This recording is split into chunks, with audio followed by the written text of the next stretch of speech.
All right. So, good evening, everyone. It's nice to see all of you. I hope you had a good time, settling down, relaxing, letting go of past and future, letting go of the voice in your head, simply just being here. Nothing much to do.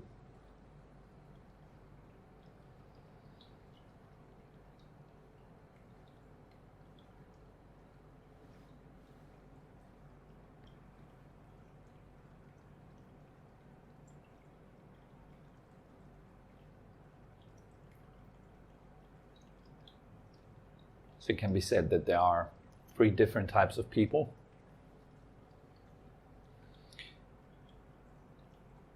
Talking in terms of their capacity or how much they have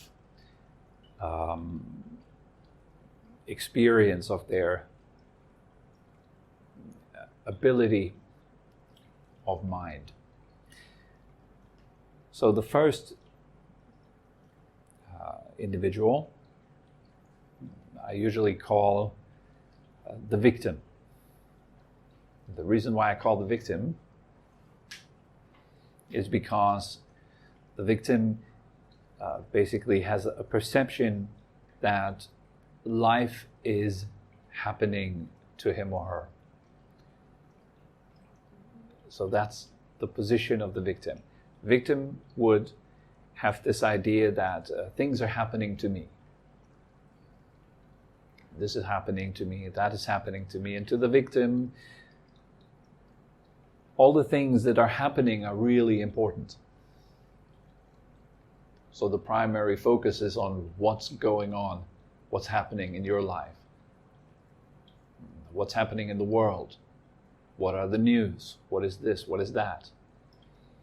Because there's this great importance of what is going on, what is happening, because the victim depends on what is happening. Meaning, if what is happening is good, then the victim has the permission to experience happiness. If what is happening is bad, then the victim must feel bad. So the victim often feels either lucky or unlucky. The victim goes through life primarily based on hopes and fears, hoping that things will work out, hoping that you'll get the job, hoping that the meditation session will end soon and the bell will ring and so you can move again,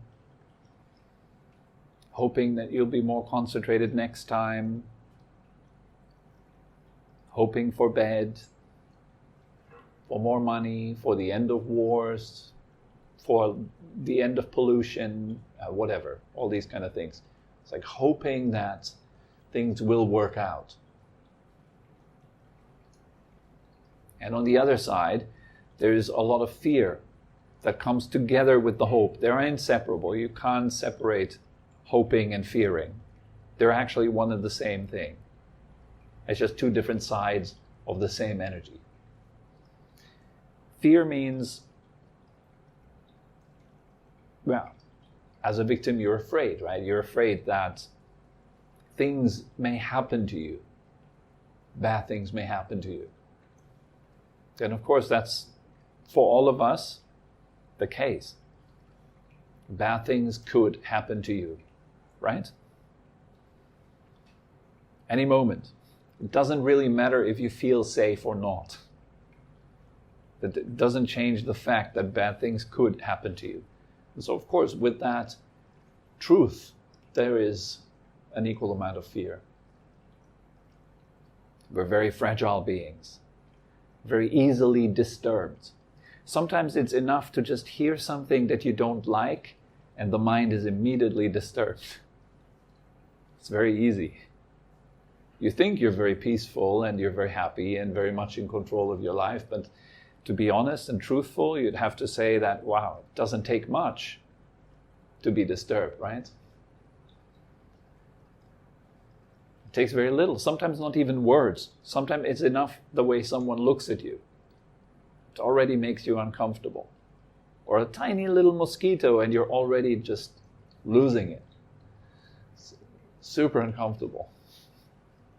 Or maybe you're writing a text to someone and the answer doesn't come within 2 minutes. Already you feel disturbed. And so you keep checking your phone because you're disturbed. You're not relaxed anymore. You're thrown off balance. So it doesn't really take much at all. And of course, with that type of fragility, there is a lot of fear and a lot of hope. And so this is, I'd say, the broadest category of all three types is the victim. Most people, let's say 99.9% on this earth, are most of the times victims. Yes. Maybe right now you think, yeah, wow, those poor 99% people, but kind of like it's not you. You can bet it's you. It's pretty surely you. At least I know from myself, it's most of the time, if I look at my mind, it's somehow in victim mode. Very easy to slip into that. You can even be victimized by things that are happening within your own mind, actually. Your own feelings, your own emotions, your own thoughts can victimize you. Oh, if I didn't have so many thoughts, I could actually be happy. I wish I could switch this off and then I could just relax. Why do I always feel so unmotivated? It's like as if you had nothing to do with the feelings that are happening inside of yourself. As if they would just happen to you. So then again, oh wow, things that are happening are really important to the victim. Like, oh, feelings are very important to me because they are happening to me. And I must make sure that only the good ones are happening to me and the bad ones don't come. But to be honest, I have no idea how to stop myself from experiencing bad feelings. I don't know how to do it. I feel very much victimized by my bad feelings. So the only thing I really have is wishing and hoping that they stop someday. And maybe Google can help. So you Google like how to get rid of anxiety, how to overcome insomnia. Because we're totally helpless. We don't know ourselves. We don't know what to do with ourselves. And so we are running around trying to find some solutions. Trying to have someone that tells us what to do, and then we follow people. We become followers. Or we hope that people will follow us. I need a lot of followers. But it's just really blind following the blind. Blind leading the blind.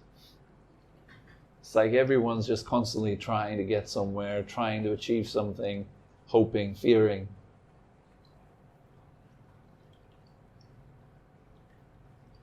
Yeah. So you may wonder by now, so what's the second type? A second type is what I call the magician. The magician is a very different type of presence, a very different type of being. The magician doesn't say, what happens is really important to me. The magician has recognized that what happens is secondary. But what you are doing is primary. So to the magician, the question is central. What am I doing right now? What am I in the process of creating? What am I becoming right now? That's of central importance to the magician. So a magician is somebody that has taken full responsibility of their state, the state that they're in. They have realized that they are able to create the state that they can be in.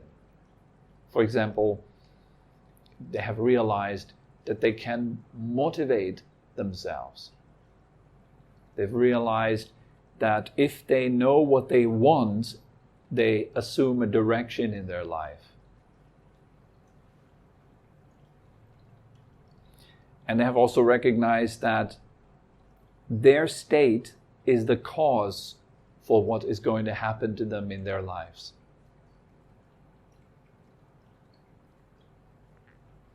So the victim, let's say if the victim and both the magician were to ask themselves, who am I? Or who am I supposed to be? They would both answer differently. If the victim were to ask, who am I supposed to be? It would have to look back into a large, huge database of information to find out who you are, right?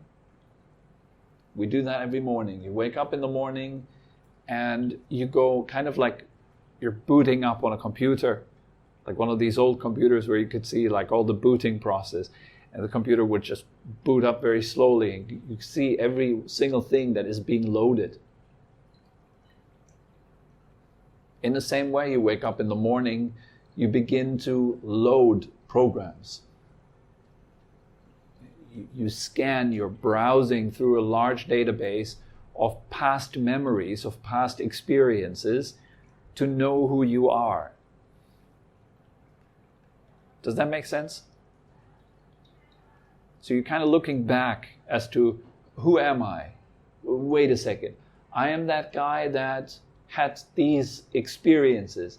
I am the guy that did those things. I am the guy that's thinking in those ways. I'm the guy that has those kind of emotions and feelings. I'm the guy that's called such and such. And that's a huge database of memory. Sometimes people get a stroke. All it takes to completely wipe off their hard disk. Imagine you wake up in the morning and your hard disk has been wiped. It's totally blank. You have no idea who you are, what your name is, or what you experienced, how you got here, who the person next to you is, how things are called. You don't even know how things are called anymore.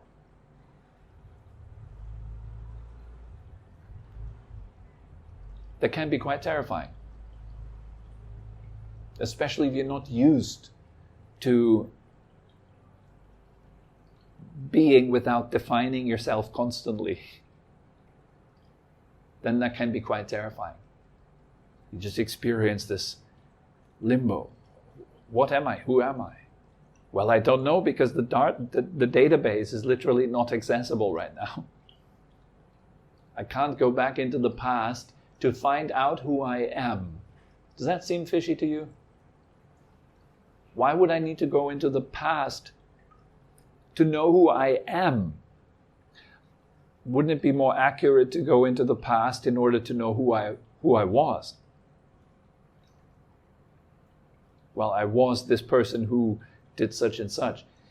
And each time when I define myself in the present moment by who I was, am I not also re-inhabiting that person that I was?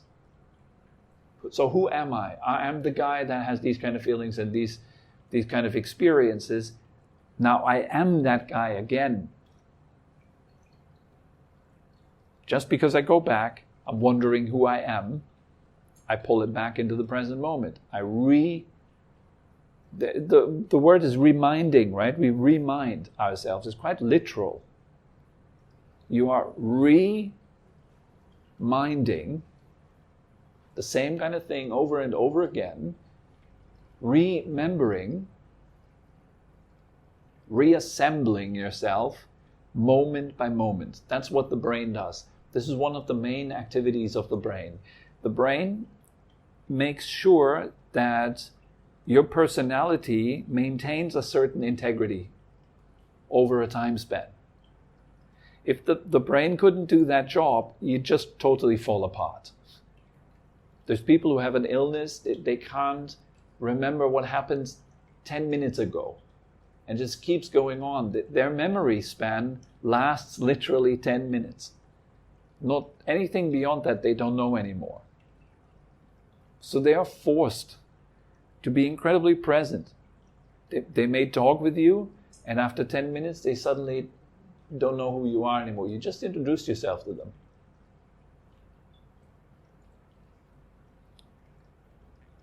So when the brain is not working properly, then these kind of things can happen. If it works properly, then we can maintain a certain type of personality over any time span.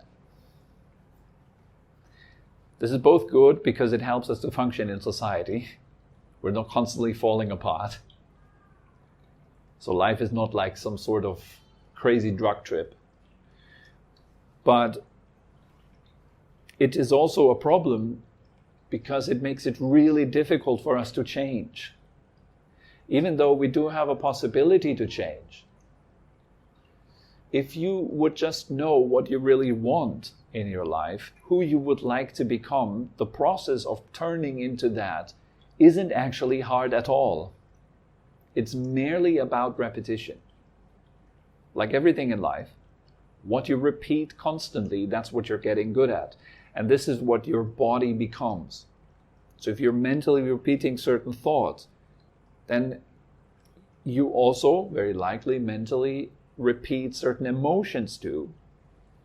So you're beginning to talk to your body. The mind, as an abstract, begins to translate into a feeling, which is kind of like a language, a mediator between the ideal realm of the mind and the corporeal realm of the body, the physical realm. So you bring down this idea from the mental realm into your body, and then you start to cement it in. You're literally talking with your body. You are informing. Another very interesting word. You are putting something into form. You're bringing an idea into form. And if you do that frequently and often enough, your body will begin to do it on your behalf for you, on autopilot. You don't even need to worry about it anymore. Like you don't have to think about driving a car anymore, you just do it naturally. You don't have to think about who you are in the morning anymore. You don't have to do the hard work of reminding yourself. It's just natural because it's ingrained in your cells, literally. That could perhaps be the job of the DNA, that it maintains the kind of translations that you constantly bring into the body through emotion. So if it's now true that by the way you think, you determine how you feel, and by the way you feel, you determine the physical outcome, all it would take for you to change yourself is doing this process consciously. And doing this process consciously requires you to have a vision. You need to know what you want to become, who you want to turn into. And then who is to say that you can't become something that you would like to become? Like, okay, let's say I want to become a sprinter, let's say. I've never been a sprinter in my life. So now I set it to be my goal to become a sprinter. Lots of people around me will tell me, you can't, you're too old for this, you're ill, you shouldn't do this with your body, it's unhealthy, it's this and that, and so forth. But the truth is, in that moment where I make a decision in my mind to become a sprinter, in that moment, everything within myself will start to move into that direction. So all my energies will begin to create a pathway into that direction. Now, if I were to maintain that pathway, I would become a sprinter.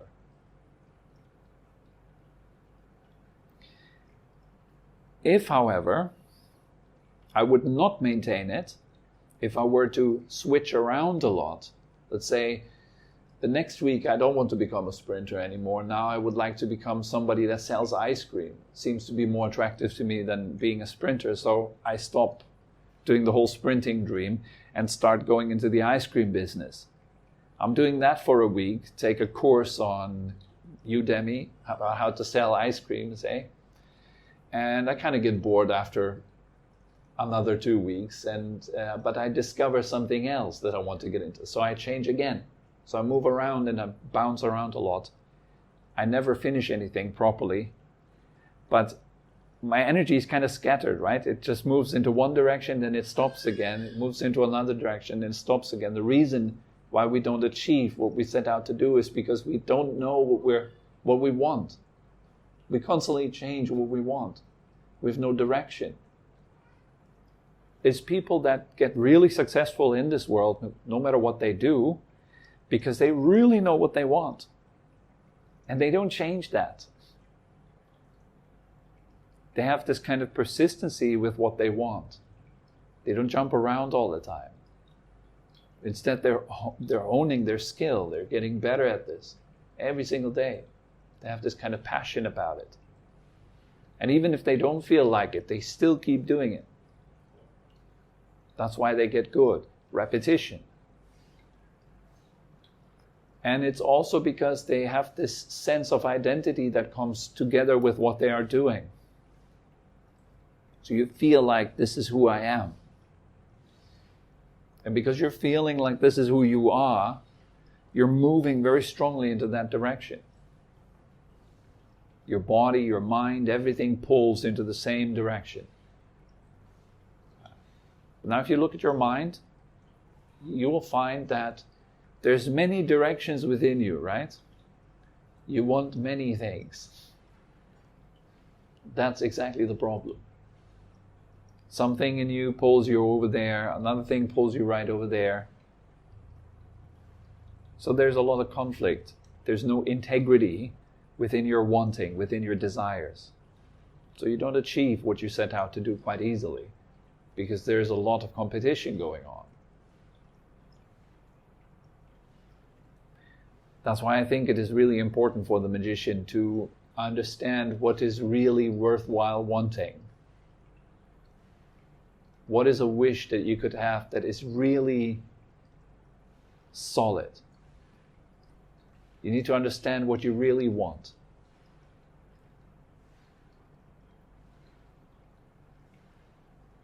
It's not the ice cream seller, it's not the sprinter. That's not what you really want. There's something much deeper. There is a kind of base desire. That's what you want to address. That's what meditation and spiritual practice is actually addressing. It's the desire for peace, the desire for an end of suffering, the desire for true happiness. It's the victim mindset that tells you, oh, you need stuff and experiences and this and that, and you need to add that on to you, then you can be happy. That is wrong. The magician knows, well, I start with happiness and move into the direction from the inside out. So I'm starting with the result. Rather than telling myself I need a Mercedes-Benz so I can feel a certain way, I start with the feeling. And the Mercedes-Benz may well be the result of that particular feeling. But it doesn't matter, because the feeling is already established. So you can let go of your desires and your wishes, which makes it more easy to attain them, because you're taking the result into the path. It's a totally different kind of concept than what we're used to. We're used to this idea that what you want is out there and you must get to it and chase it and accomplish it.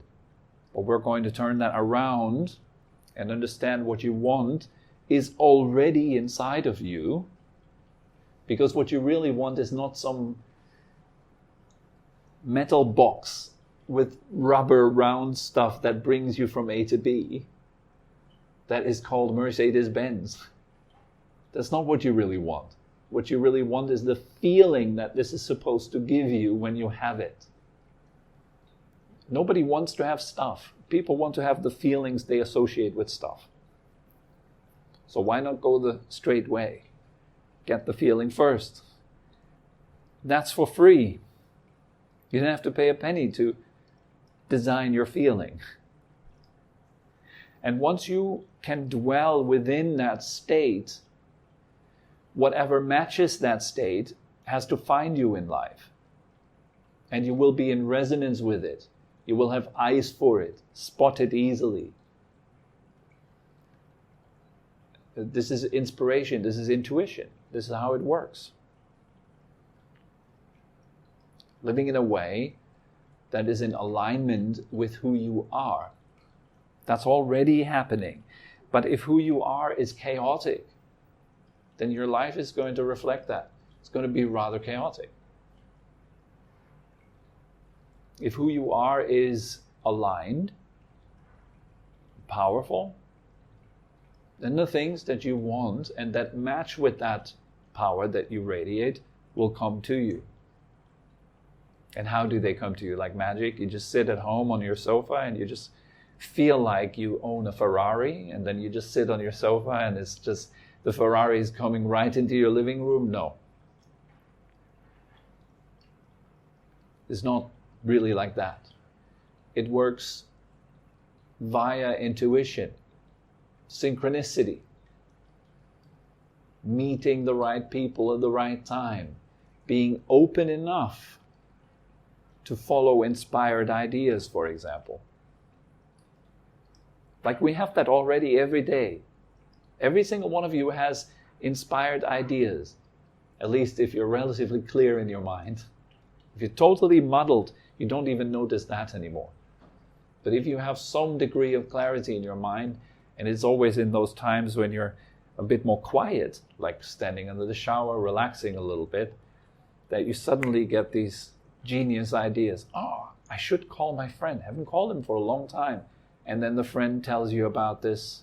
Oh, what a coincidence. Oh, really? You're also looking at Ferraris right now? That's so funny. And so it kind of moves from one to another. And all you have to do is pay attention to your life, and it will lead you. It's like you're dancing with life, okay? And you let yourself be led by it.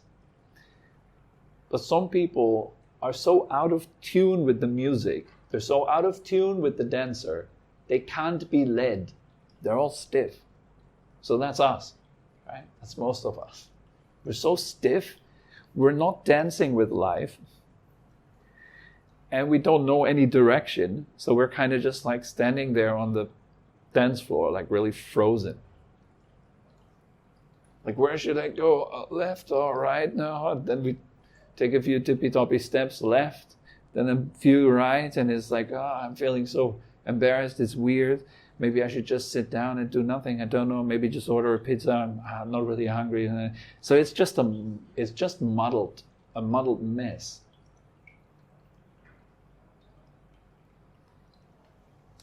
But if you're organized, you know exactly what you want and how to embody it, then life will lead you towards it. And it's kind of like a dance.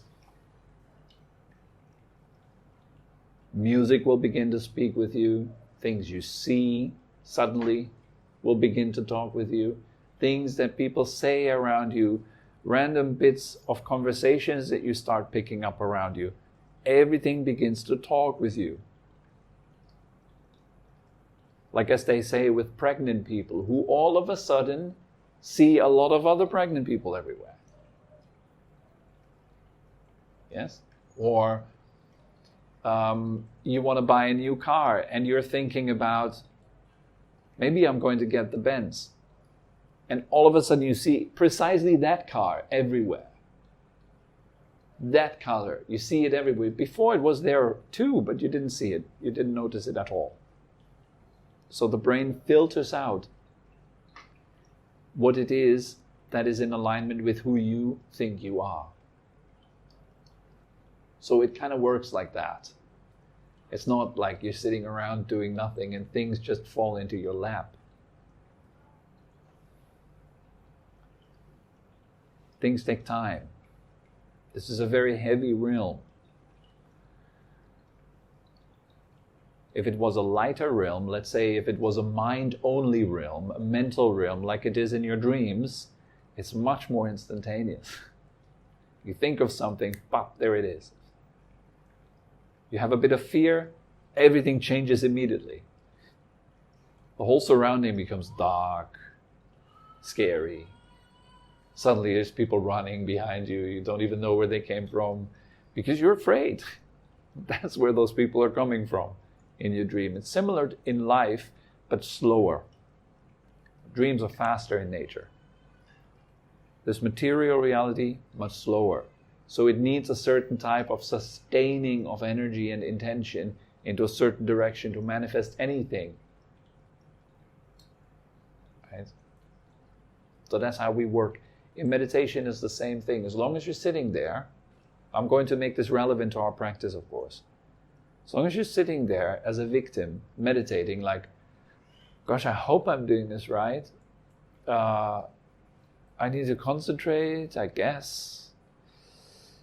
Okay, so I'm sitting down now for 30 minutes. I hope this is going to be a good session. All that is victim stuff. It's like meditation is just happening to you. You play no part in it. But obviously you do. And your attitude in your meditation practice is really important. So if you go into it, for example, with an attitude of, I'm looking forward as to what is going to happen in the session, and I'm remaining open to it, happy to learn from it, discovering something new about myself, it's going to be a different session, rather than, oh God, another 30 minutes. And then you hope that it's over soon. A lot of people meditate like this. It sounds like a joke, but that's a lot of people. They sit down and they just try to get it done with so they can move to the really important stuff in life. Like answering emails or whatever. But then you sit your whole meditation thinking about your emails and how you will answer them. And then finally the bell rings, you jump up, run to your computer, start your day. Guess what you're getting better at when you do this every day? What are you becoming? What are you training? And then you wonder, it's like, my meditation isn't working. That's a victim statement again. Victims love the little word it. It doesn't work. I don't know what happened to it. The magician was much more focused on, so what am I doing here? What is my part in this? How can I make this work? And the third type of person is the knower. While the victim is very rare, very widespread, the magician is very rare. That's the 1% of the world. These are people who are very determined, highly creative, very focused on what they're doing, and they know exactly what they want. It's not that we don't have this ability. We all do have this ability. That's why I mention these kind of things. It's an invitation for you to join the club. You can be like that. It's your greatest power. The third person is the knower.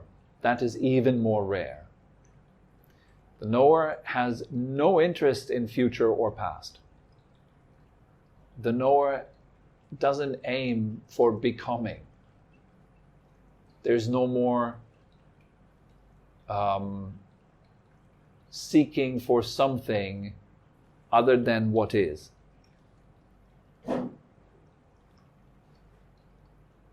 So there is an end of dissatisfaction, an end of suffering, peace. So these are saints. These are people that turn away from the world, from running after stuff, running after experiences, trying to get somewhere, trying to become someone. Totally restless, actually.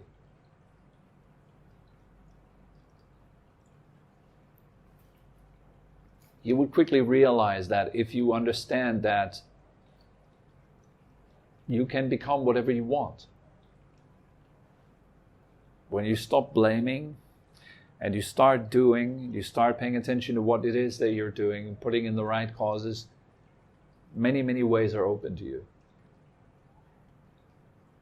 Just organize your energies. But once you realize that, it'll be it's like having a menu in front of you that is huge.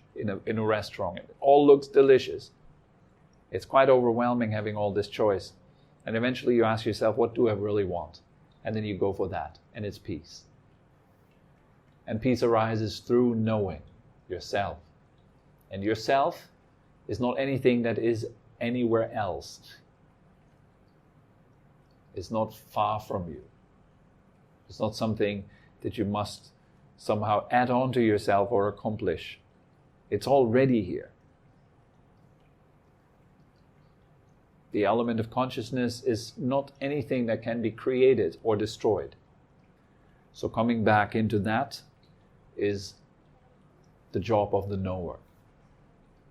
But this is the rarest thing. Most people in the world are very invested in the world. And that means in the activity of the senses and in all the stuff that you could get or get rid of. That's most interesting for most.